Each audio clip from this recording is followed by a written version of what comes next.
Question है आपके सामने और आपसे पूछा जा रहा है, निम्न में से कौन सा युग्म सही नहीं है? ऐसा कौन सा युग्म है जो सही नहीं है?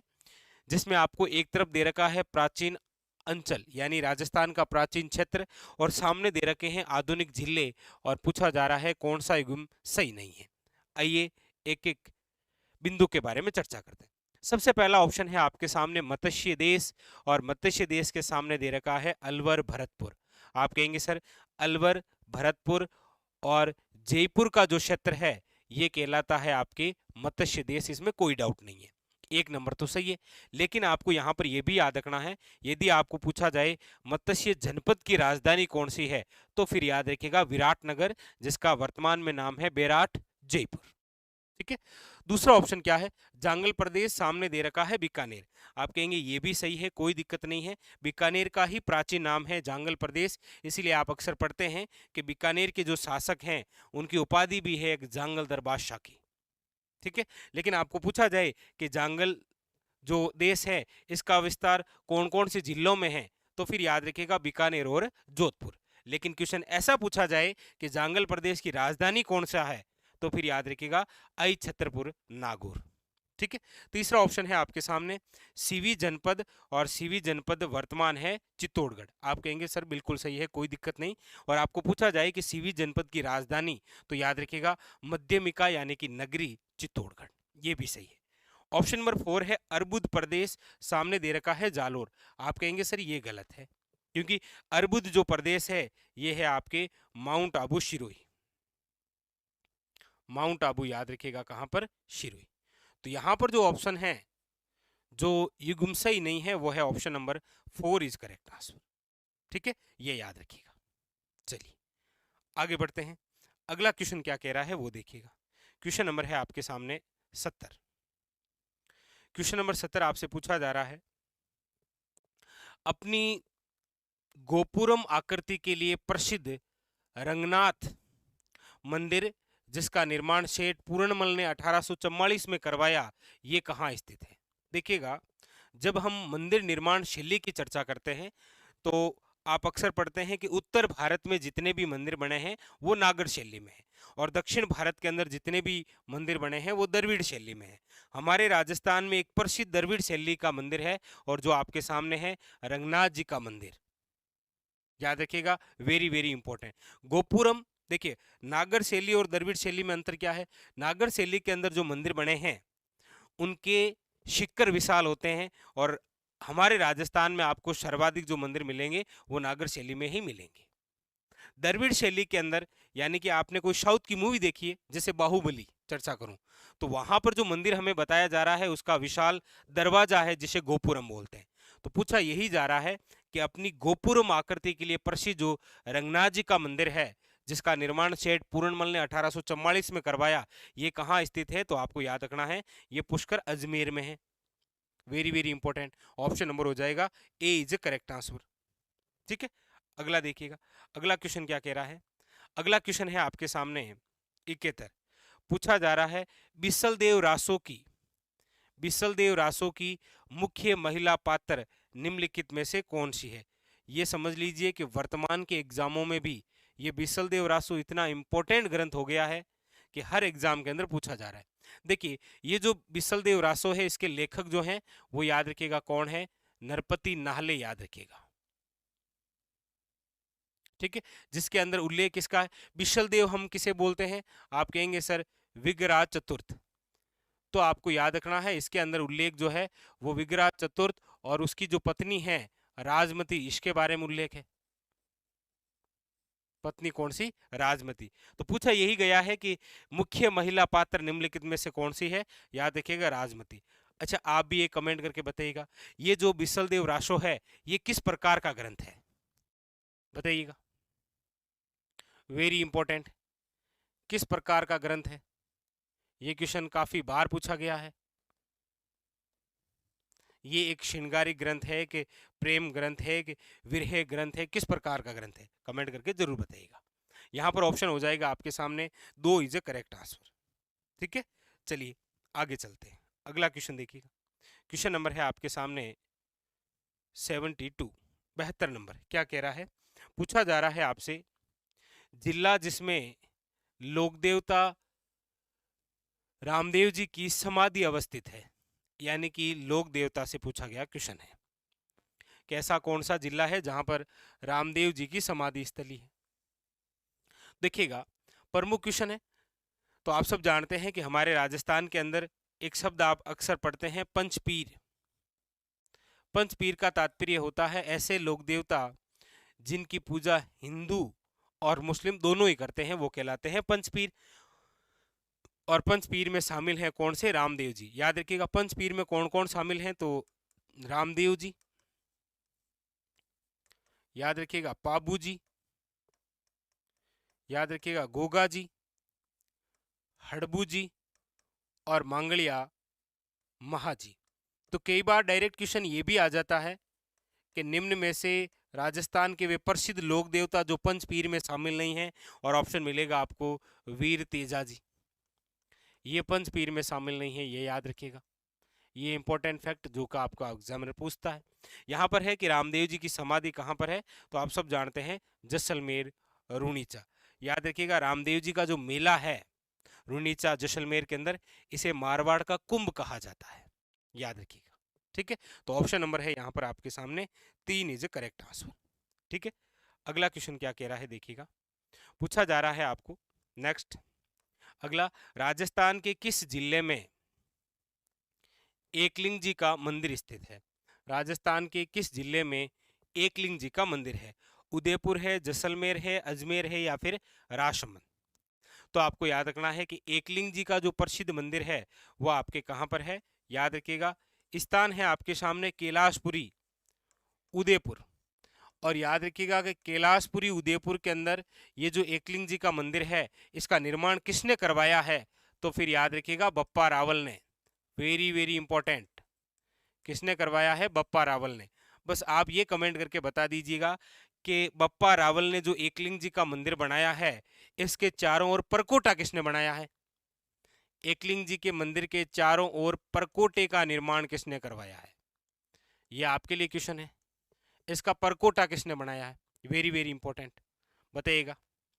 चलिए अगला फैक्ट, अगला क्वेश्चन क्या कह रहा है? अगला है आपके सामने, क्वेश्चन नंबर है आपके सामने 74। थ्योरेटिकल क्वेश्चन है, बहुत शानदार सा क्वेश्चन है आपके सामने। पूछा जा रहा है, डॉक्टर जेनान व्यास के बारे में निम्नलिखित में से कौन सा कथन गलत है? ऐसा कौन सा कथन है जो गलत दे रखा है? देखिए, 1 नंबर ऑप्शन क्या कह रहा है कि ये मारवाड़ लोक परिषद के सक्रिय सदस्य थे। आप कहेंगे बिल्कुल सर, डॉक्टर जयनारायण जो व्यास हैं वो मारवाड़ लोक परिषद के एक सक्रिय सदस्य थे, कोई दिक्कत नहीं। दूसरा, तरुण राजस्थान के संपादक थे।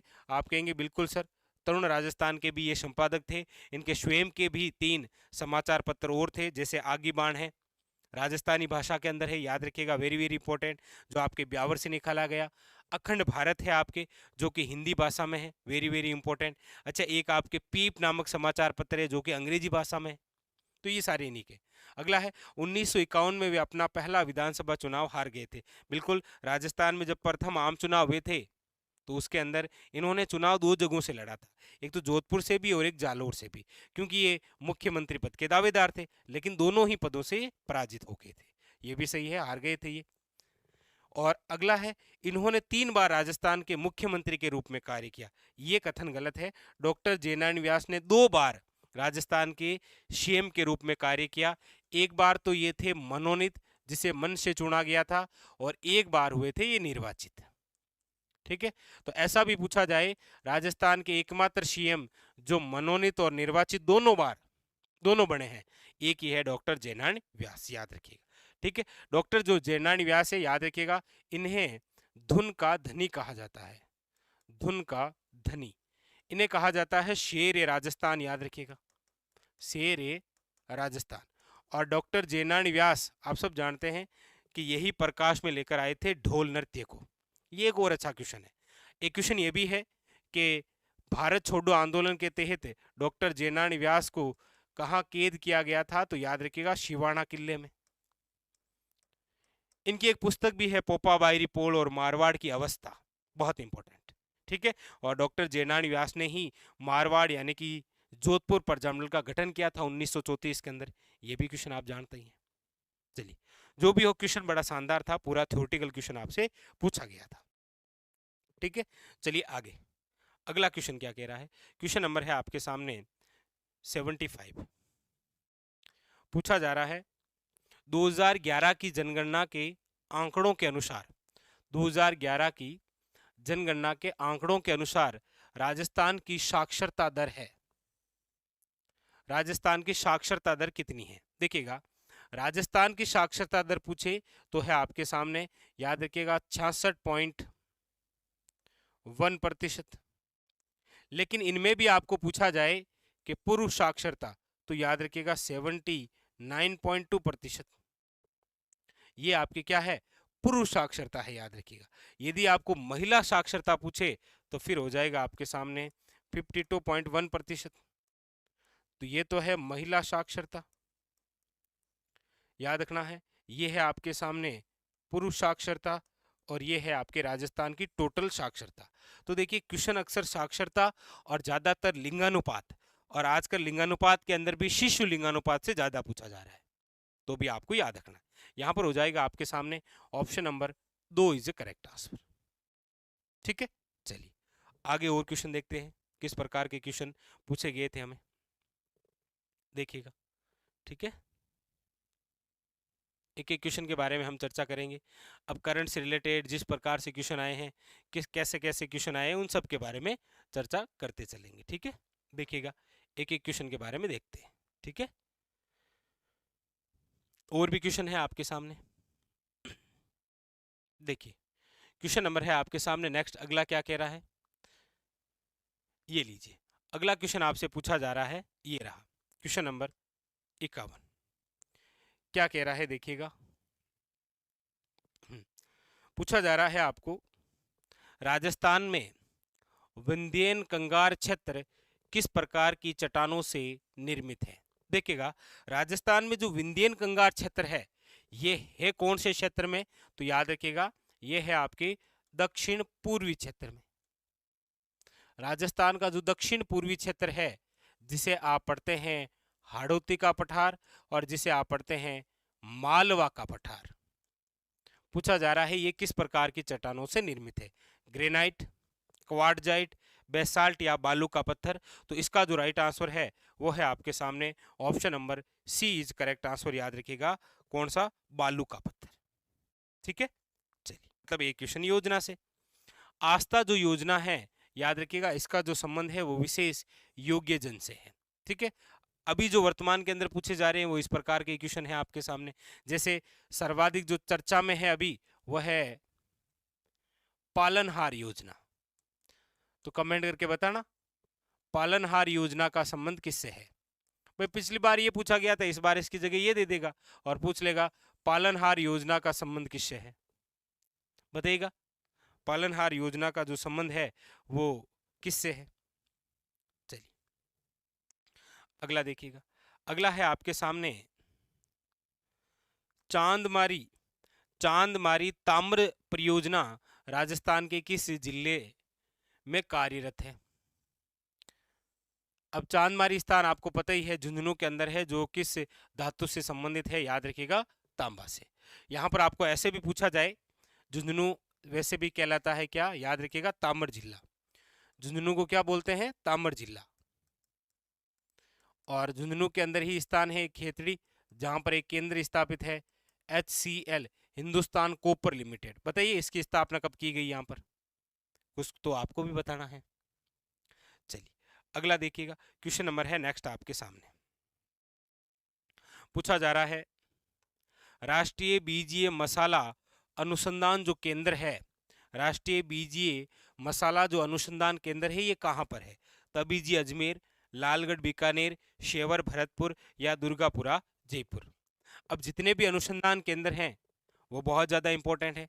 जैसे प्रसिद्ध की यदि मैं चर्चा करता हूं तो देखिए, एक तो स्थान तबीजी वाला है अजमेर, जहां पर आपके क्या है? याद रखिएगा, राष्ट्रीय बीजीय मसाला अनुसंधान केंद्र। ये एक आप याद रखिएगा बिछवाल, बिछवाल कहाँ पर है? बीकानेर के अंदर। और यहाँ पर है आपके केंद्रीय शुष्क बागवानी। इसके अलावा आपके शेवर, सेवर है भरतपुर के अंदर, याद रखिएगा। राष्ट्रीय सरसों अनुसंधान निदेशालय है यहाँ पर। और इसके अलावा आपके ये भी तो पूछे जाते हैं कि काजरी और आफरी ये कहाँ पर है, तो आपको याद रखना है कि काजरी और आफरी जो है ये आपके जोधपुर के अंदर है। ठीक है, तो यहाँ पर जो ऑप्शन है वो हो जाएगा आपके ए इज करेक्ट आंसर। ठीक है, चलिए, तो ये था आज का हमारा जूनियर अकाउंटेंट से रिलेटेड पेपर, जिसके अंदर जीके से संबंधित क्वेश्चन किस प्रकार से थे उनको लेकर हमने चर्चा की। ठीक है, चलिए मिलते हैं अगले सेशन में, तब तक के लिए धन्यवाद।